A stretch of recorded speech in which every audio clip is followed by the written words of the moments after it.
अब ड्रामा बहुत इंटरेस्टिंग होता जा रहा है। अब ईमान है कि जान चुकी है कि जो कुछ भी है सलार का है, और सलार इतना मासूम है कि जिसने आज तक अपने हक के लिए आवाज ही नहीं उठाई, इसलिए वो सलार को उसका सब कुछ वापस दिलाकर ही रहेगी। और सलार उससे इतनी मोहब्बत करता है, उसे यकीन है कि सलार कभी उसे तन्हा नहीं छोड़ेगा। लेकिन अब जैन के आने के बाद सलार के दिल में भी शक पैदा हो जाएगा। जैन बार बार ईमान और सलार के दरमियान आता ही रहेगा, लेकिन जैन गुस्से में पागल हो जाएगा जब ईमान उसे बताएगी कि वो सलार से मोहब्बत करती है। लेकिन अब तो इमरान भी इस घर में वापस आ चुका है, और सलार को ये भी मालूम हो चुका है कि उसकी माँ का कातिल कोई और नहीं बल्कि उसका बाप ही है। और शैला बेगम की सारी सांसें धरी की धरी रह जाएंगी। ना सिर्फ ये बल्कि अब तो बहुत जल्द सारा के शोहर का किस्सा भी तमाम होने वाला है। सारा भी उससे बदजन हो जाएगी, क्योंकि वो जानती तो पहले से ही है कि उसका शोहर कितना लालची है, लेकिन अब उसके साथ ऐसा सलूक करेगी कि उसकी आने वाली नस्लें भी याद रखेंगी। आप लोगों को ये ड्रामा कैसा लग रहा है, और कौन कौन चाहता है कि सलार और ईमान को एक साथ रहना चाहिए?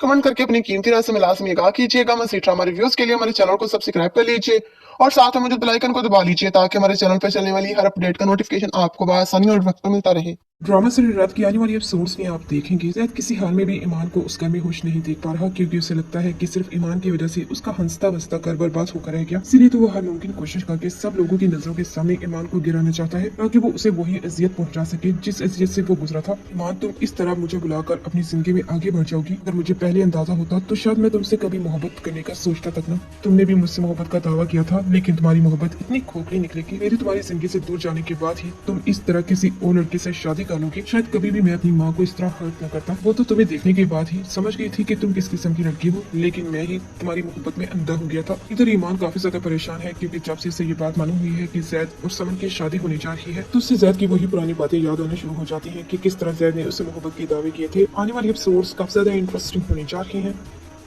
सलार के भाई ने जो सलार के साथ किया है उसे इसकी कभी माफी नहीं मिलेगी। वो तो पहले जैसा कमजोर सलार ही समझता रहा, लेकिन उसे नहीं पता कि अब ईमान उसकी ताकत है, और ईमान सलार की तरह बेवकूफ या चुप रहने वाली नहीं। उसे पता है कि उसे अपने हक के लिए कैसे लड़ना है और कैसे इंसाफ दिलाना है। इसी वजह से अब वो सलार को यूं बेयारो मददगार नहीं छोड़ेगी, सलार की मदद करेगी, उसे हक दिलाएगी, और सलार के भाई को, यहाँ तक कि उसकी सौतेली माँ और बाप को भी उनके किए की सजा दिलाएगी। जिस चीज पर वो नजर रखकर बैठे हैं उस पर तो उन्हें कभी हक जताने नहीं देगी, और सलार की प्रॉपर्टी का एक हिस्सा भी वो अपनी सौतेली माँ या फिर उसके सौतेले भाई के हाथ नहीं आने देगी। सलार का हक तो उसे दिलाएगी ही, साथ ही साथ आज तक जो ज्यादतियां उन्होंने सलार के साथ की हैं उसका बदला भी गिन गिन कर उनसे लेगी। आप लोगों को ये ड्रामा कैसा लग रहा है, और कौन कौन चाहता है कि सलार और ईमान एक साथ रहें? कमेंट सेक्शन में लाजमी बताइए।